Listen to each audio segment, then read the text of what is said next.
pangalan ko ay Luis at nangyari ito sa Barangay Malaya, isang baryo sa tabi ng bundok, malayo sa kabihasnan. Walang makatawid na sasakyan at tanging mga tao lamang ang magkasama sa komunidad. Minsan, may mga naririnig akong kwento mula sa matatandang tao sa baryo, ngunit hindi ko inisip na magiging totoo ang mga iyon hanggang sa nangyari sa akin. Isang araw, nagdesisyon akong maglakad-lakad sa baryo. Gusto ko ng magpahinga mula sa magulong buhay sa lungsod, kaya't kumuha ako ng ilang araw upang magtungo sa malalayong lugar.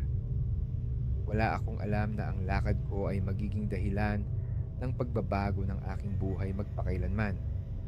Ang mga bahay sa Barangay Malaya ay maliliit at gawa sa kahoy. May mga makukulay na kurtina na nakabitin sa bintana, pero may kakaibang katahimikan sa paligid. Nang dumaan ako sa unang kanto, napansin ko ang isang matandang bahay sa dulo ng kalsada. Kakaiba ang itsura ng bahay na ito. Malasakit sa mata. Ang mga bintana nito'y puno ng alikabok at ang pinto, kahit na matibay, ay tila nahulog na sa panahon. Nagsimula akong maglakad papalapit sa bahay na yon at napansin ko ang mga tao sa paligid. Bawat isa sa kanila ay parang may tinatago. Ang mga mata nila, hindi ko matukoy kung sila'y natatakot o nagtataglay ng lihim.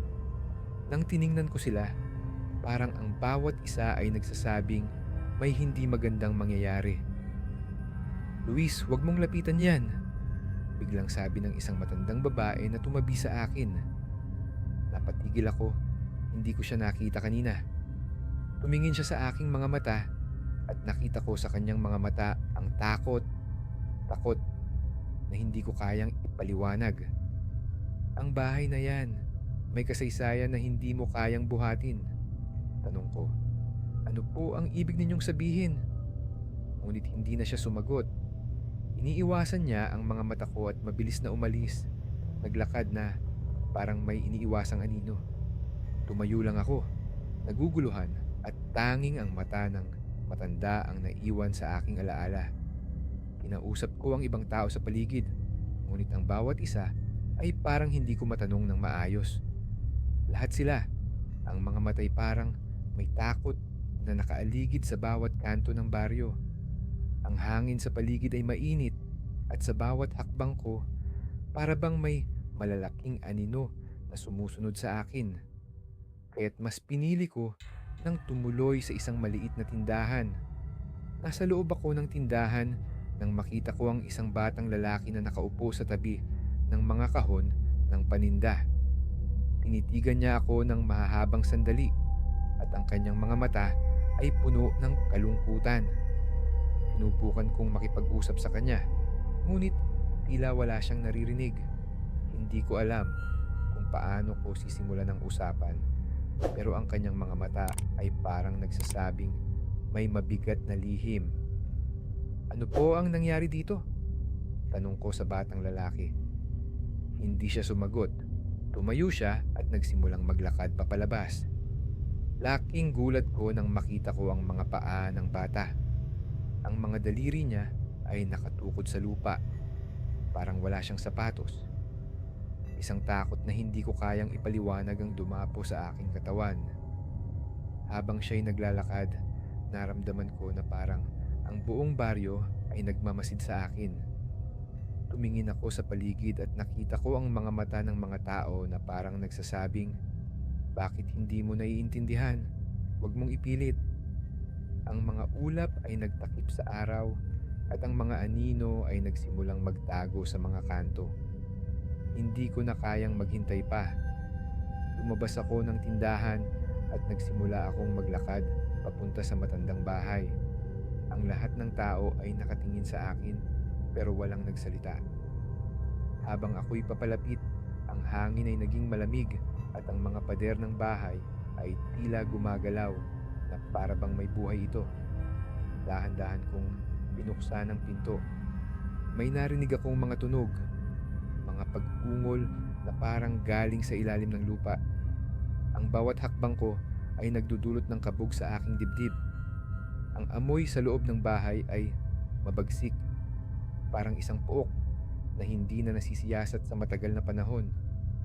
Sa gitna ng dilim, nakita ko ang isang hagdang-hagdang daan na pababa. Ang mga kahoy ay lumulukot at nagsimula ng magdilim ang paligid. Mula sa ilalim ng lupa, may mga mata na nagsimulang kumislap. Para bang ang bawat mata ay nakakakita sa bawat galaw ko. Nang magpatuloy ako pababa, nakaramdam ako ng malamig na hangin na para bang may sumusunod sa akin. Habang ako'y bumababa, napansin ko ang isang pinto sa dulo ng hagdang-hagdang daan. Walang kahit anong ilaw at may kakaibang amoy mula sa loob. May isang kutitap na naglalaro sa aking isipan. Ano nga ba ang naghihintay sa kabila ng pinto na ito? Pagbukas ko ng pinto, napansin ko ang isang malaking salamin na nakasabit sa pader. Sa una, nakita ko ang sarili ko. Ngunit nang tumingin ako ng mabuti, ang aking reflection ay hindi ko nakilala. May anino sa aking likuran at ang mukha ko ay unti-unting nagiging malabo. Sa salamin, ako ay nagsimulang lumapit sa akin pero hindi ako siya. "Luis!" Narinig ko ang isang malalim na boses na tumawag sa aking pangalan. Hindi ko alam kung saan galing, ngunit ramdam ko ang takot na dumapo sa aking katawan. Nakatingin ako sa salamin at nakita ko ang sarili ko. Pero ang mga mata niya ay malalim, puno ng kalungkutan at hinagpis. "Sino ka?" Tanong ko sa aking refleksyon, ngunit hindi sumagot. Tanging ang malalamig na hangin ang nagbigay tugon. Nang tiningnan ko ang paligid, nakita ko ang isang silid na puno ng mga sulat na parang galing sa ibang panahon. Nakita ko ang pangalan ng matandang babae na nakasalubong ko kanina, si Lola Isabel. Habang binabasa ko ang mga sulat, unti-unti kong naisip kung bakit tila walang kaligtasan sa Barangay Malaya. Ang mga tao dito, ang mga mata nila, ang mga anino, lahat ay may koneksyon sa isang lihim. Ang mga sulat ni Lola Isabel ay nagsasalaysay ng isang masakit na kwento. Ang kanyang pamilya ay isinumpa ng isang masamang espiritu na matagal nang naninirahan sa lugar na ito.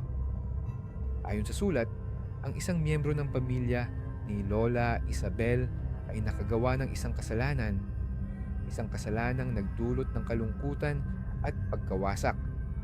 Dahil dito, ang buong baryo ay isinumpa at ang mga tao ay nagsimula ng magbago. Isang uri ng halimaw ang pumatay sa kanilang mga kaluluwa at ang bawat isa sa kanila ay nahulog sa isang walang katapusang siklo ng paghihirap. Ang mga espiritu ng mga namatay ay nananatili sa Barangay Malaya at ang mga hindi nakakaalam ng lihim ay magbabayad sa kanilang kamalian. Ako na walang alam ay isang bahagi na ng kwento na hindi ko na kayang baguhin. Habang binabasa ko ang mga sulat, nakaramdam ako ng isang malupit na kamay na humawak sa aking balikat. Mabilis akong lumingon at nakita ko ang isang anyo na hindi ko kayang ilarawan. Isang nilalang na walang mukha, ngunit ang mga mata nito ay puno ng galit. Tinutok nito ang mga mata sa akin at ako'y nalamig sa takot. "Bakit ka nandito?" ang tanong nito, ngunit wala akong maisagot. Sa takot ko, mabilis akong tumakbo patungo sa pinto. Ngunit ang bawat hakbang ko ay parang nagiging mas mabigat.